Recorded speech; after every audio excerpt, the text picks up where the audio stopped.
Hello and welcome to a short story scene. I'm your host, the storyteller, and here we have a tale called Reconstruction from a Farmer's Point of View by Banjo Paterson. So the bank has the bus of the boiler in the 6th of the 7th year. It will pay me all my money back, of course, but the horse will perish waiting while the grass is germinating. And I reckon I'll be doing something like the horse. There's a plowing to be finished and the plowmen want their pay. And I'd like to wire the fence and sink a tank, and I own my fairly beat how I'm going to make ends meet.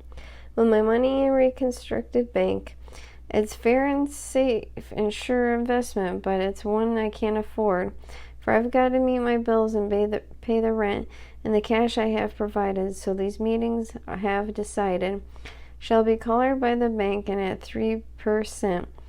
I can draw out half my money so that they tell me from the crown, but it's just enough to drive a fellow daft.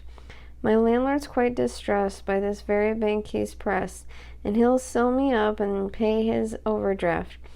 There's my nearest neighbor Johnson owed the self-same bank a debt. Every feather off of the poor old bank and they plucked.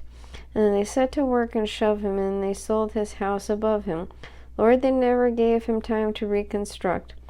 And the profits from the business have been 25%, which I reckon is pretty tidy whack, and I think it's only proper now that the thing has come of cropper that they ought to pay a little of it back. I have read about reserve funds and banking freeholds and the like, till I thought the bank had thousands of assets, and it struck me very funny that they take the fellow's money when they haven't got enough to pay their debts, and that they say they've lent my money and they can't pay it back. I know their rates or percent were 10s and 12s, and if they made their blunder after scooping all this plunder, why they ought to fork the money out themselves. So all the bank shareholders, if you won't pay what you owe, you will find that on your bank will fall a blight, and the reason is because it's simply certain that deposits will be stopped and bank will bust and serve you right. And that concludes our tale, Reconstruction from a Farmer's Point of View by Banjo Paterson.